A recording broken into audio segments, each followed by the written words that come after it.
Alhamdulillah, Alhamdulillahirabbil alamin.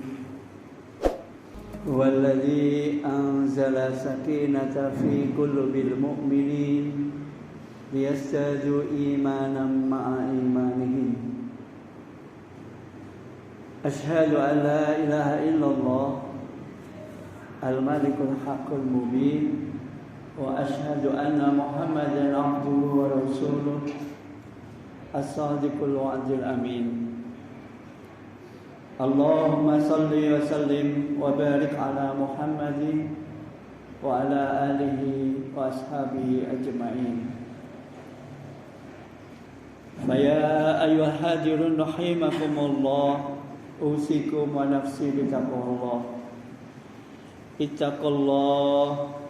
Ittaqullaha haqqa tuqatih wa la tamutunna illa wa antum muslimun. وقال الله تعالى في القرآن الكريم أعوذ بالله من الشيطان الرجيم بسم الله الرحمن الرحيم وما أمروا إلا ليعبدوا الله مخلصين له الدين حنفاء ويقيموا الصلاة ويؤتوا الزكاة وذلك دين القيمة صدق الله العظيم. Hadirin jamaah salat Jumat yang berbahagia rahimakumullah.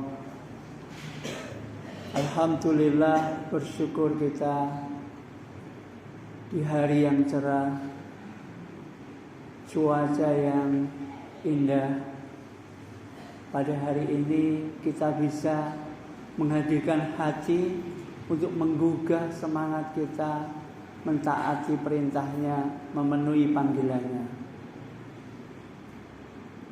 Kita bersyukur karena begitu banyak orang yang pada saat yang sama mendengar panggilannya, dikarunia kesempatan, kesehatan, tapi belum tentu bisa memenuhi panggilannya pada saat ini. Maka sebagai ungkapan rasa syukur kita, marilah kita wujudkan di dalam meningkatkan kualitas keimanan dan ketakwaan kita kepada Allah dengan berusaha di dalam setiap langkah kita, setiap nafas kita gunakan untuk mentaati apa yang menjadi perintah Allah dan menjauhi apa yang menjadi larangannya. Insya Allah kalau hidup kita ini penuh ghirah, penuh semangat di dalam ketaatan kepada Allah, maka insya Allah hidup kita akan mendapatkan kesejahteraan, kemuliaan, ketentraman, kedamaian fi dini wa dunya wal akhirah. Allahumma amin. Hadirin yang berbahagia, tidak lupa juga mari senantiasa kita untuk meluruskan niat kita dalam setiap kegiatan yang kita lakukan, dalam setiap ucapan. Karena memang kita ini diperintahkan untuk senantiasa beribadah dengan keikhlasan, melakukan segala amal, segala tindakan ini dengan keikhlasan.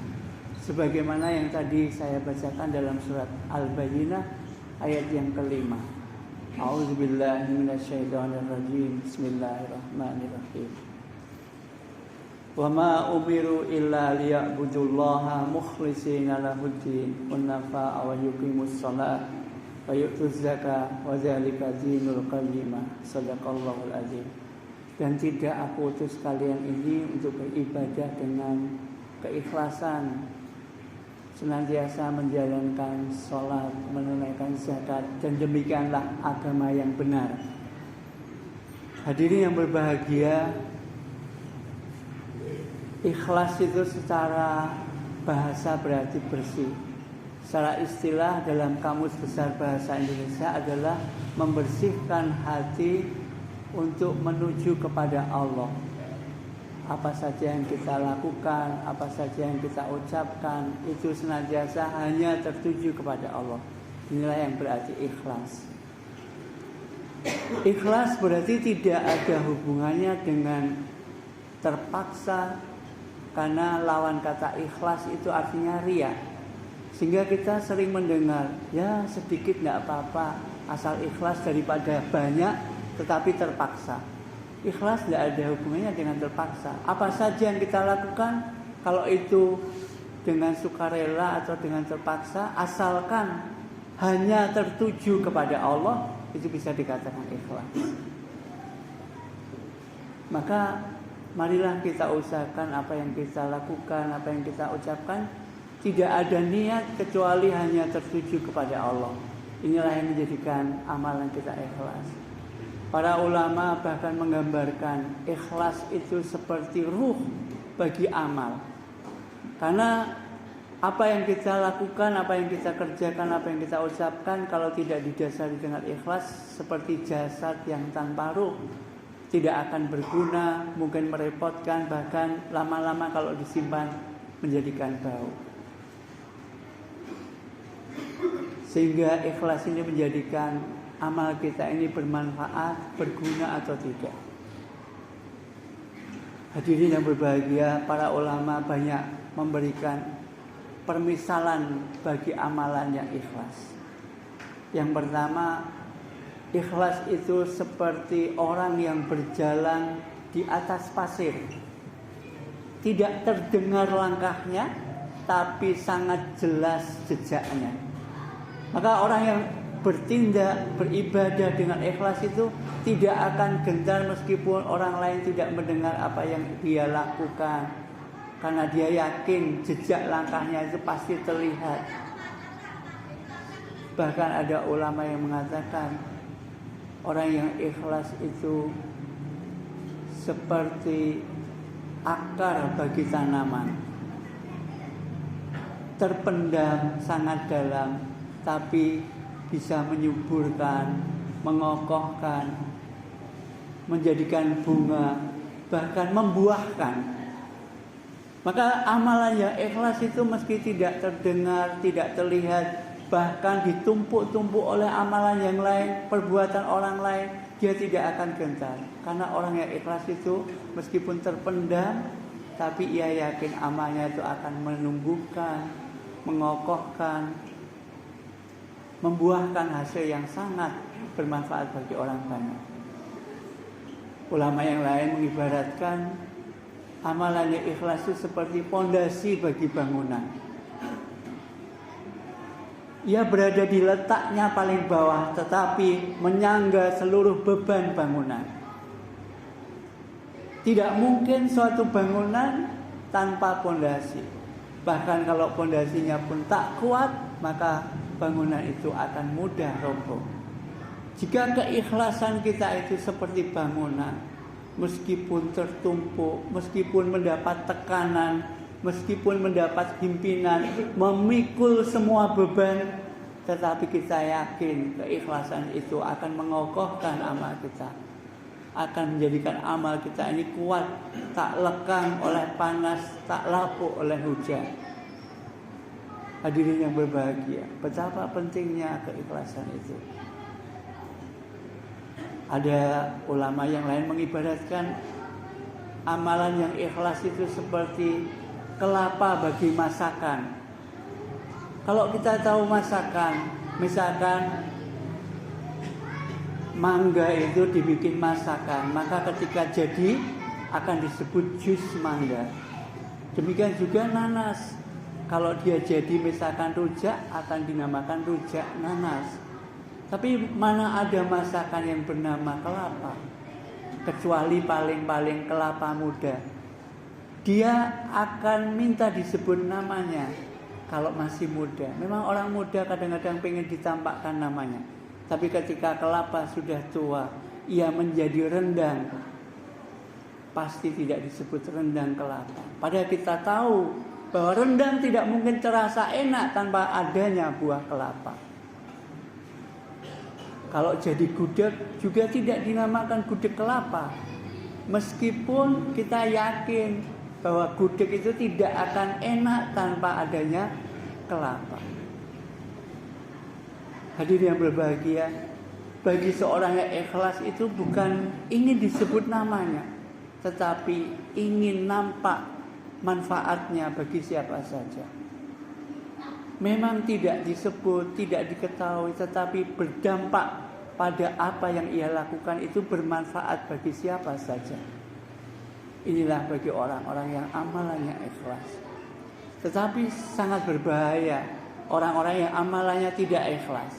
Para ulama juga menggambarkan amalan yang tidak ikhlas itu seperti orang yang musafir, berjalan jauh, membawa bekal air yang banyak, tetapi air yang dibawa itu adalah air laut.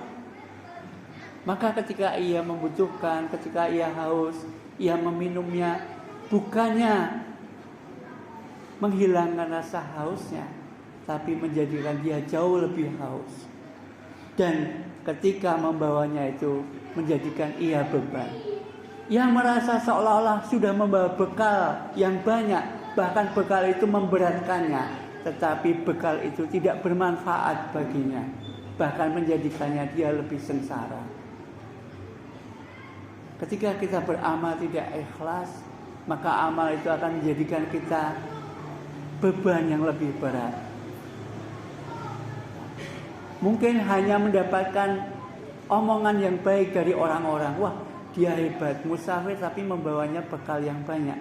Tapi bekalnya itu tidak bermanfaat bagi dirinya. Ada juga yang menggambarkan seperti orang yang berbelanja, membawa belanjaan yang banyak. Tasnya semuanya penuh, kanan kiri penuh tas, yang belanjaannya itu penuh. Bahkan seolah-olah belanjaannya itu berat sekali. Tetapi ketika sampai di rumah, isinya hanyalah batu.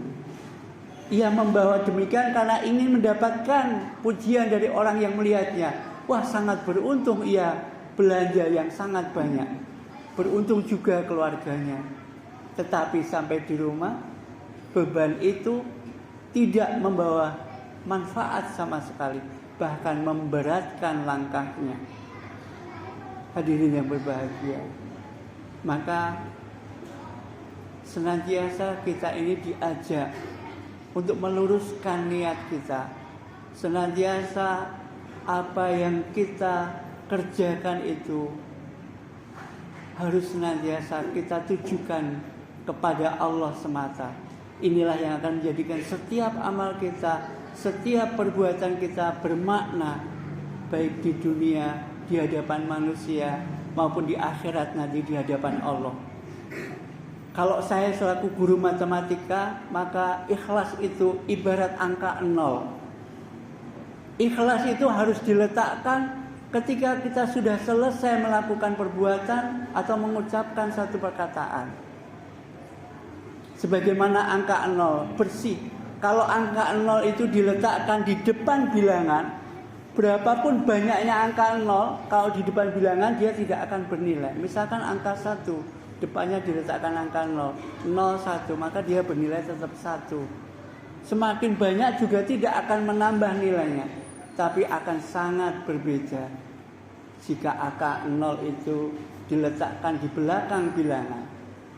Angka 1, 0-nya tambah 1 di belakangnya menjadi 10. Kalau 0-nya 2 menjadi 100. 3 menjadi 1000 dan seterusnya. Semakin banyak keikhlasan yang kita letakkan setiap kali kita selesai melakukan perbuatan atau mengucapkan satu perkataan, maka akan semakin banyak nilainya, semakin tinggi nilainya di hadapan manusia maupun di hadapan Allah. Dan tidak mungkin keikhlasan kok diletakkan sebelum kita beramal. Bagaimana bisa orang tidak beramal kok mengaku ikhlas? Maka memang sepantasnya ikhlas itu diletakkan, ditata ulang ketika kita selesai melakukan suatu perbuatan atau melakukan amal. Hadirin yang berbahagia, inilah yang akan menjadikan kita ini nanti diganjar oleh Allah pahala yang tidak putus-putusnya. Sebagaimana tadi kita katakan, kita ini tidak diperintah kecuali untuk beramal yang ikhlas. Wa ma umiru illa liya'budullaha mukhlishina lahud-din hunafa'a wa yuqimus sholata wa yu'tuz zakata wa dzalika dinul qayyimah.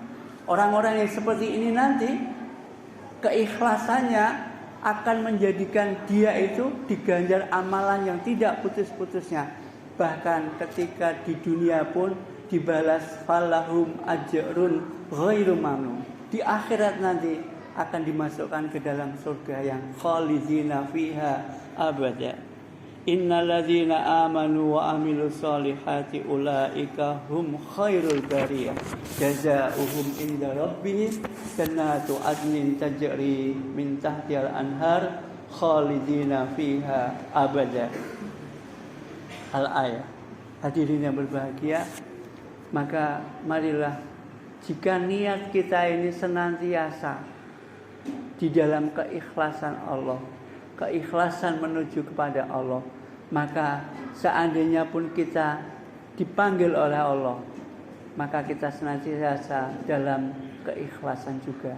Demikian juga kalau kita diberi umur yang panjang, maka kita akan senantiasa menjaga keikhlasan ini. Inilah menjadikan jaminan kenapa kita masuk surga selama-lamanya. Andai toh kita ini diberi umur panjang, pasti kita tetap akan senantiasa beribadah dengan keikhlasan. Maka pantas kalau kita mati itu bukan karena kehendak kita, tapi karena takdir Allah. Seandainya pun diberi umur yang panjang, pasti kita akan senantiasa beribadah kepada Allah. Inilah yang menjadikan Allah membalas kita dengan surga yang khalidina fiha abada. Hadirin yang berbahagia, di masa hiruk pikuk kampanye pemilihan DPR, presiden, maka marilah kita kembali ke dalam hati kita. Apapun yang kita kerjakan, hendaklah bisa menjadikan ibadah. Salah satu syaratnya adalah marilah kita niatkan senantiasa hanya tertuju kepada Allah Subhanahu wa taala. Inilah yang akan menjadikan kita tidak terpecah belah, tidak bermusuhan, karena semuanya sama niatnya. Siapapun nanti yang terpilih akan menjadikan kita semakin taat kepada Allah.